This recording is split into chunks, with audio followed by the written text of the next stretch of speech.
ಪ್ರಿಯ ಸಹೋದರ ಸಹೋದರಿಯರೇ, good evening. ಯೇಸು ಸ್ವಾಮಿ ಇವತ್ತು ಕಣ್ಣೀರಿಡುತ್ತಾರೆ. ಯಾರು ನೋಡಿ?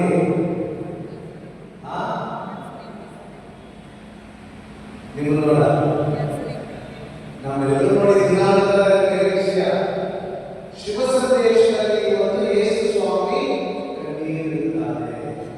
ಯಾರ ನೋಡಿ? ಸುಂದರವಾಗಿರುವ ಜಲಸಮಯವನ್ನು ನೋಡಿ. ಎಷ್ಟು ಜನ ಹೋಗಿದ್ದೀರಿ? ಕೈ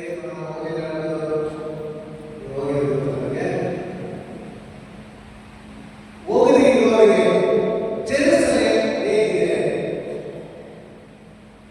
ಯೇಸು ಸ್ವಾಮಿ ಎಲ್ಲಿಂದ ಜೆರುಸಲೇಮ್ ನೋಡುವುದು ಅಂತ ಹೇಳಿದ್ರೆ ಎರಡು ಬೆಟ್ಟಗಳು. ಒಂದು ಬೆಟ್ಟ ಒಲಿವ್ ಗುಡ್ಡ ಅಂತ ಹೇಳ್ತೀವಿ. ಕೇಳಿಸ್ಕೊಂಡಿದ್ದೀರಾ? ಎಲ್ಲಿ? ಒಲಿವ್ ಗುಡ್ಡದಲ್ಲಿ ಏನಿದೆ? ಏನಿದೆ? ಹೋದವರಿಗೆ ಗೆತ್ಸೆಮನೆ ಅಲ್ವಾ? ಅಲ್ಲಿ ಯೇಸು ಸ್ವಾಮಿ ರಕ್ತ ಬೆವರನ್ನು ಸುರಿಸುತ್ತಾರೆ. ಪಕ್ಕದಲ್ಲಿ ಮರಿಯ ಭಕ್ತದೇವರ ದೇವಾಲಯ ಇದೆ. ರಷ್ಯನ್ ಆರ್ಥೋಡಾಕ್ಸ್ ಚರ್ಚ್ ಇದೆ. ಈ ಬೆಟ್ಟದಿಂದ ಆಪೋಸಿಟ್ ಅಲ್ಲಿ ಇನ್ನೊಂದು ಬೆಟ್ಟ ಇದೆ. ಆ ಬೆಟ್ಟ ಯಾವುದು ಅಂತ ಜೆರುಸಲೇಮ್.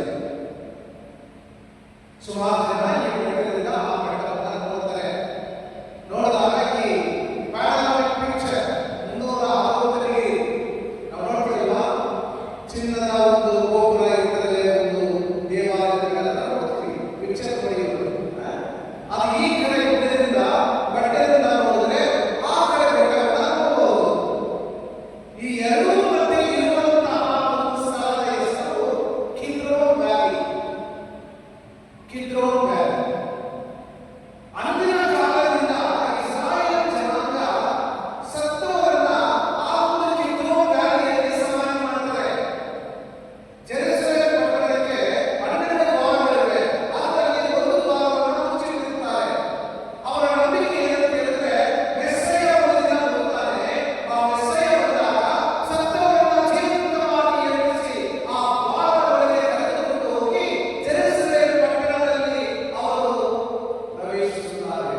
ಅವನು ಮಾತು ಹೇಳ್ತಾರೆ, ದಾವೀದ ನೀನು ದೊಡ್ಡ ವ್ಯಕ್ತಿ ಏನು ಅಲ್ಲ, ನೀನಾಗಲೇ ನಿನ್ನ ಮಗನೊಬ್ಬನೇ ಶಾಂತಿಯಾಗಿರುವ ಆತನು ನನಗೆ ದೇವಾಲಯವನ್ನು ಕಟ್ಟುವನು. ಚೆನ್ನಾಗಿ ಮಾತನಾಡಿ, ಯಾಕಂದ್ರೆ ಇದು ತುಂಬಾ ಮುಖ್ಯ. ಇದೆ ಇಂದಿನ ಶುಭ ಸಂದೇಶಕ್ಕೆ ಈ ವಾಕ್ಯ ತುಂಬಾ ಮುಖ್ಯ. ನೀನು ಬರೀ ಯುದ್ಧವನ್ನು ರಕ್ತ ಎನ್ನುವ ನಿನ್ನ ಜೀವನ ಹಾಳಾಗಿದೆ, ನಿನ್ನ ಕರವೆಲ್ಲ ರಕ್ತದ ಕರೆ ತುಂಬಿದೆ, ಅದು ಬೇಡ ನನಗೆ. ನೀನು ಶಾಂತಿ ಸಮಾಧಾನವಾಗಿರು. ನಿನ್ನ ಮಗ ಬಂದನೆ ಆತನು ಯುದ್ಧಗಳಿಗೆ ಹೋಗೋದಿಲ್ಲ, ಕೊಲೆ ಮಾಡೋದಿಲ್ಲ, ಆತನು ಶಾಂತಿಯ ದೂತನಾಗಿರುವನು, ಆತನು ಜ್ಞಾನದಲ್ಲೂ ಅರಿವಿನಲ್ಲೂ ಶ್ರೇಷ್ಠ ವ್ಯಕ್ತಿಯಾಗಿರುವನು, ಅಂತನು ನನಗೆ ದೇವಾಲಯವನ್ನು ಕಟ್ಟುವನು. ಆ ದೇವಾಲಯ ಆ ಪಟ್ಟಣದ ಆಭರಣವಾಗಿರುವುದು. ಪ್ರೀತಿಯ ಸಹೋದರ ಸಹೋದರಿಯರೇ, ಅದಾದಮೇಲೆ ಯಾರು ಕಟ್ತಾರೆ ದೇವಾಲಯ? ಯಾರು ಕಟ್ತಾರೆ? ಜೊತೆಗೆ ವಿದ್ಯಾರ್ಥಿಗಳು ಉಸುಬೇಡಿ, ನಾವು ಹೋಗೋದು ಈ ದೇವಸ್ಥಾನದ ಮುಂಚೆ ಆದಾಗ ಅವರು ಹೋಗೋದು. ಯಾರು ಕಟ್ಟಿದ್ದು? ಸಾಲೋಮೋನ. ಸಾಲೋಮೋನ ಕಟ್ಟಿದ ಸುಂದರವಾದ ದೇವಾಲಯ, ಸುಂದರವಾದ ದೇವಾಲಯ. ಅದು ಹಾಗೆ ಇರಲಿಲ್ಲ, ಅದು ಹಾಗೆ ಇರಲಿಲ್ಲ. ಅದಕ್ಕೆ ಒಂದು ತೊಂದರೆ ಬಂತು. ಯಾವಾಗ ಬಾಬಿಲೋನ್ ದೇಶಕ್ಕೆ ಸೇರಿದವರು ಜೆರುಸಲೇಮ್ ವಿರುದ್ಧ ಯುದ್ಧ ಮಾಡುವಾಗ ಆ ದೇವಾಲಯವನ್ನ ಕೆಡವಾಗ್ತಾರೆ. ಅಲ್ಲಿದ್ದಂತಹ ಎಲ್ಲ ಹೊರೆ ಮಾಡುವ ವಸ್ತುಗಳನ್ನ ಕದ್ಕೊಂಡು ಹೋಗ್ತಾರೆ.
ಯಾರು ಕಾಪಾಡಲಿಲ್ಲ. ಮರಳುಗಾಡಿನಲ್ಲಿ ಅವರು ಯಾವುದೇ ದಿಕ್ಕು ಇಲ್ಲದೆ, ಅವರಿಗೆ ಯಾವುದೇ ರೀತಿಯ ಹಿಡಿತ ಇಲ್ಲದೆ, ಅವರು ಒಂದು ರೀತಿಯ ಜನ ಈ ಸಿಕ್ಕಿದ ಕಡೆ ಹೋಗೋರು, ಅವರಲ್ಲಿ ಶಕ್ತಿ ಇಲ್ಲ, ಒಂದು ರೀತಿಯ ಯಾವುದೇ ರೀತಿಯ ದೃಢವಾದ ವಿಷಯಗಳು ಇರಲಿಲ್ಲ. ಅಂದಿನ ಕಾಲದಲ್ಲಿ ದೇವರು ಯುದ್ಧವನ್ನ ಅವರಿಗೋಸ್ಕರ ಮಾಡಿದ್ರು, ಅವರನ್ನ ಕಾಪಾಡಿದ್ರು. ಯಾರೂ ಕೂಡ ಅವರನ್ನ ಮುಟ್ಲಿಕ್ಕೆ ಆಗಲಿಲ್ಲ, ಯಾರೂ ಮುಟ್ಲಿಕ್ಕೆ ಆಗಲಿಲ್ಲ. ಜೆರಿಕೋ ಪಟ್ಟಣಕ್ಕೆ ಬನ್ನಿ. ಜೆರಿಕೋ ಪಟ್ಟಣಕ್ಕೆ ಬಂದಾಗ 7 ಸಲ ಸುತ್ತಾಕ್ತಾರೆ. ಸುತ್ತಾಕಿ ತುತ್ತೂರಿ ನಾಗರನ್ನು ಊದಬೇಕಾದ್ರೆ ಅವರು ಗೋಡೆಯಲ್ಲಿ ಕಿತ್ಕೊಂಡು ಹೋಗುತ್ತೆ. ಅಷ್ಟು ಮಟ್ಟಿಗೆ ದೇವರು ಅದ್ಭುತವನ್ನ ಮಾಡಿದ್ರು. ಆದರೆ ಸುಂದರವಾದ ದೇವಾಲಯವನ್ನು ಕಟ್ಟಿಕೊಂಡು ಜನಾಂಗವನ್ನಾಗಿ ಜೀವಿಸುವಾಗ ದೇವರು ಯಾಕೆ ಅವರನ್ನ ಕಾಪಾಡಲಿಲ್ಲ? ಆ ಒಂದು ದೇವಾಲಯವನ್ನು ಕೆಡವಿ ಹಾಕೋದಕ್ಕೆ ಅವರ ಮಕ್ಕಳನ್ನ ಉದಾಹರಣೆ ಹೊರತು ಸುಮ್ಮನಿದ್ದರು. ಕಾರಣ ಮನುಷ್ಯನ ಪಾಪಗಳು ಹೆಚ್ಚಾದವು. ಮನುಷ್ಯನ ಪಾಪಗಳು ಹೆಚ್ಚಾದವು. ದೇವರ ವಿರುದ್ಧ ಅವರು ಮಾಡಿದ ಅನಾಚಾರ ಹೆಚ್ಚಾದವು. ದೇವರ ಪ್ರೀತಿಗೆ ವಿರುದ್ಧವಾಗಿ ಹೋದಂತಹ ದ್ರೋಹ ಹೆಚ್ಚಾಗಿತ್ತು. ಅಪ್ರಾಮಾಣಿಕರಾಗಿ ಜೀವಿಸಿದಂತಹ ಈ ಜನರನ್ನ ಕುರಿತು ದೇವರಿಗೆ ಪ್ರೀತಿ ಬರಲಿಲ್ಲ. ಆದ ಕಾರಣ ಎಲ್ಲರೂ ನಾಶವಾಗಿ ಹೋಗಿ ಗುಲಾಮರಾದರು ಅಂತ ಕೈಗೊಂಡು ಬಿಟ್ಟರು. ಪ್ರೀತಿಯ ಸಹೋದರ ಸಹೋದರಿಯರೇ, ಅಷ್ಟಕ್ಕೆ ಬಿಡಲಿಲ್ಲ. ಮತ್ತೆ ಅವರಿಗೆ ಈ ವಿಶ್ವಾಸ ನಂಬಿಕೆಯನ್ನು ತುಂಬಿಸ್ತಾರೆ. ದೇವಾಲಯವನ್ನು ಕೊಡುತ್ತಾರೆ. ದೇವಾಲಯವನ್ನು ಕೊಟ್ಟು ಮತ್ತೆ ಒಂದು ಜನಾಂಗವಾಗಿ ಅವರನ್ನು ತುಂಬಿಸ್ತಾರೆ. ಯೇಸು ಸ್ವಾಮಿ ಪ್ರವಚನದ ಪರಿಪೂರ್ಣತೆ, ಶಾಂತಿಯ ದೂತನಾಗಿ ಎಣ್ಣೆ ಹೇಳಿದ ಹಾಗೆ, ಮನುಷ್ಯನ ಬೆಳಕಾಗಿ, ಮನುಷ್ಯನ ಉದ್ಧಾರವಾಗಿ, ಮನುಷ್ಯನ ಅಂತಿಮವಾದ ಮನುಷ್ಯನ ಗುರಿಯಾಗಿ, ಮನುಷ್ಯನ ವಿಮೋಚನೆಯಾಗಿ ದೇವರು ಭೂಲೋಕಕ್ಕೆ ಬಂದಾಗ, ಯೆರೂಸಲೇಮ್ ಪಟ್ಟಣಕ್ಕೆ ಬಂದಾಗ, ಜೆರುಸಲೇಮಿನಲ್ಲಿ ಅವರು ಯಾರೂ ಮಾಡಿಕೊಳ್ಳಲಿಲ್ಲ ಅಲ್ವಾ? ಅವರೇ ಕಟ್ಟಿ ಎಬ್ಬಿಸಿದ ದೇವಾಲಯ, ಅವರೇ ವಾಸಿಸಿದ ದೇವಾಲಯ, ಅವರು ಕ್ಷಮಿಸಿದ ದೇವಾಲಯ, ಅವರು ಕಟ್ಟಿ ಎಬ್ಬಿಸಿದ ಜನಾಂಗ, ಅವರು ರಕ್ಷಣೆ ಮಾಡಿದಂತಹ ಜನಾಂಗ, ಇವತ್ತು ಅವರೇ ಬೇಡ ಕೇಳಿ ಆ ಪಟ್ಟಣದಿಂದ ಹೊರಗಟ್ಟುವಾಗ ದೇವರ ಪಟ್ಟಣವನ್ನು ನೋಡಿ ಕಣ್ಣೀರಿಡುತ್ತಾರೆ. ಅವಾಗ ಹೇಳ್ತಾರೆ, ಎಲೇ ಜೆರುಸಲೇಮ್, ನಿನ್ನನ್ನು ಕಾಪಾಡು. ಇವಾಗ ಪ್ರವಚನ ಹೇಳ್ತೀನಿ, ನಿನ್ನಲ್ಲಿ ನನ್ನ ಪ್ರಸನ್ನತೆ ಇಲ್ಲ. ನಿನ್ನಲ್ಲಿ ನನ್ನ ಪ್ರಸನ್ನತೆ ಇಲ್ಲ. ಆದ ಕಾರಣ ಒಂದು ಕಲ್ಲಿನ ಮೇಲೆ ಇನ್ನೊಂದು ಕಲ್ಲು ಇರುವುದಿಲ್ಲ. ಒಂದು ಕಲ್ಲು ಮೇಲೆ ಇನ್ನೊಂದು ಕಲ್ಲು ಇರುವುದಿಲ್ಲ. ದೇವರು ಕೊಟ್ಟಂತಹ ಶಾಪ. ಪ್ರೀತಿಯ ಸಹೋದರ ಸಹೋದರಿಯರೇ, ಏನಾಯಿತು ಜೆರುಸಲೇಮಿಗೆ? ಯೇಸು ಸ್ವಾಮಿ ಹೇಳಿದ ಪ್ರವಚನದ ನಂತರ 70ನೇ ಇಸವಿಯಲ್ಲಿ ಅವರೆಲ್ಲರೂ ಕೂಡ ರೋಮನರ ವಿರುದ್ಧ ಒಂದು ಗೊಂದಲಕ್ಕೆ ಕಾರಣವಾದರೆ ರೋಮನ್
ನೀವು ಪ್ರತಿಯೊಬ್ಬರೂ ಕೂಡ ಎರುಸಲೇಮ್ ಅಂತ ಹೇಳಿದ್ರೆ ದೇವರು ಸದಾ ಕಾಲವೂ ಇರುವಂತಹ ಅವರ ಪ್ರಸನ್ನತೆ, ಸಮಾಧಾನ, ಅಷ್ಟೇ ವಿಷಯ.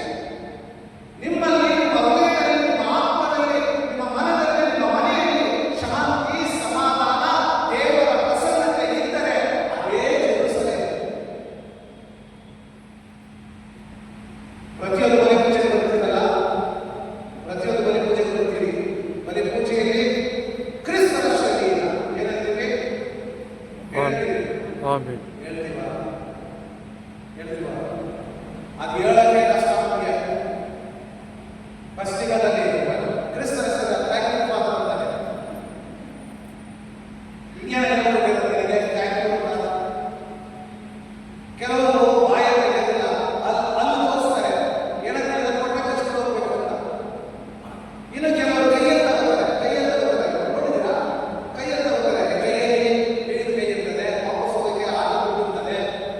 ನಾವು ಅಡ್ಜಸ್ಟ್ ಮಾಡಿ ಅದೆಲ್ಲ ಇಟ್ಟರೆ ಅವರು ಚಾಕ್ಲೇಟ್ ಕೊಡ್ತಾರೆ. ಈ ಕೈಯಲ್ಲಿ ಕೊಡೋದು ಅದರ ವ್ಯವಸ್ಥೆ ಬಿಟ್ಟಿದ್ದಾರೆ. ಪ್ರೀತಿಯ ಸಹೋದರ ಸಹೋದರಿಯರೇ, ಯೇಸು ಸ್ವಾಮಿ ನಮ್ಮಲ್ಲಿ ಬಂದಾಗ ನಮ್ಮಲ್ಲಿ ಕ್ರಿಸ್ತನ ಪ್ರಸನ್ನತೆ ಇರ್ತದೆ ಅಲ್ವಾ? ಹೌದಾ ಇಲ್ಲವಾ? ಸಿಂಪಲ್ ಆಗಿ ಹೇಳ್ಬೇಕು ಅಂತ ಹೇಳಿದ್ರೆ, ಈಗ ನಾವು ಪ್ರತಿದಿನ ಊಟ ಮಾಡ್ತೀವಿ. ಯಾರ ಮಧ್ಯಾಹ್ನ ಊಟ ಮಾಡಿದ್ವಿ? ಕೈ ಎತ್ತಿ. ಯಾರು ಮಾಡಿಲ್ವಾ? ದೇವರ ಮಧ್ಯೆ ಎಷ್ಟು ಸುಮ್ಮನೆ ಯಾರು ಮಧ್ಯಾಹ್ನ ಊಟ ಮಾಡಿಲ್ಲ? ಮತ್ತೆ ಕೈ ಎತ್ತಿ. ನೋಡಿ, ಹಿಂದೆ ಇಲ್ಲ ಉಪವಾಸ ಇದ್ದೀರಲ್ವಾ? ಏನಾಗುತ್ತೆ ಈ ಊಟ? ಏನಾಗುತ್ತೆ ಈ ಊಟ? ಜೀರ್ಣ ಆಗುತ್ತಲ್ವಾ? ಜೀರ್ಣ ಆಗಿ ನೀವು ಮಾತಾಡೋದಕ್ಕೆ, ನೋಡೋದಕ್ಕೆ, ನಡೆಯೋದಕ್ಕೆ, ಕೆಲಸ ಮಾಡೋದಕ್ಕೆ, ಜೀವಂತವಾಗಿರೋದಕ್ಕೆ ಶಕ್ತಿ ಕೊಡುತ್ತೆ ಅಲ್ವಾ? So the food that we eat, it is getting converted into our power, ಶಕ್ತಿ ಅಲ್ವಾ? ಈಗ ಯೇಸು ಸ್ವಾಮಿಯ ಶರೀರ ತಗೊಂಡಿದ ತಕ್ಷಣ ಏನ್ ಬರುತ್ತೆ ನೀವು ಹೇಳಿ?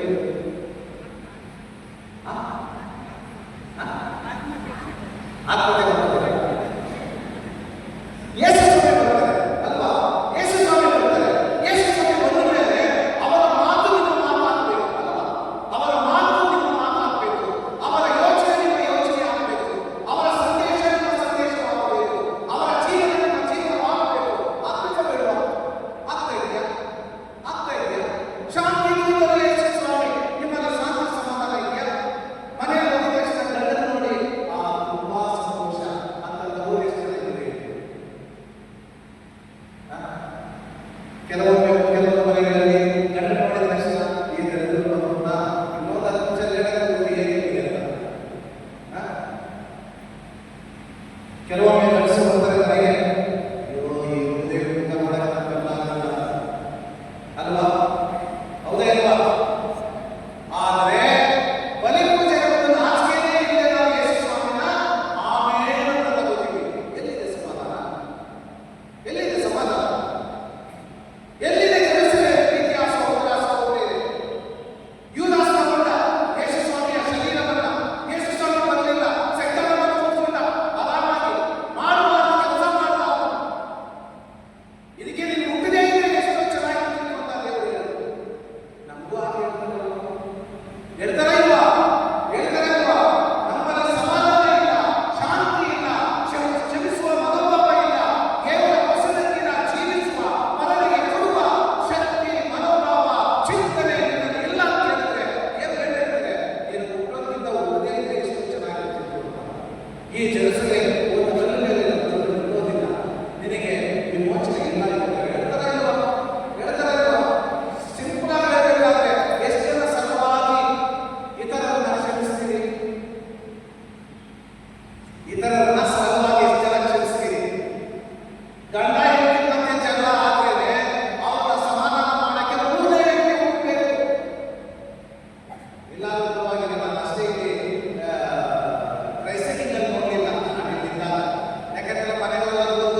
ಪ್ರತಿನಿಧಿಸಿ ಯೇಸು ಸ್ವಾಮಿ ಯಾವತ್ತಾದ್ರೂ ಹೇಳಿದಾರ ಕಿತ್ತಾಡ್ರಿ, ಜಗಳ ಮಾಡ್ರಿ, ಪೊಲೀಸ್ ಸ್ಟೇಷನ್ ಹೋಗ್ರಿ, ಕೋರ್ಟ್ ಹೋಗ್ರಿ ಅಂತ ಹೇಳೋದು ಯೇಸು ಸ್ವಾಮಿ?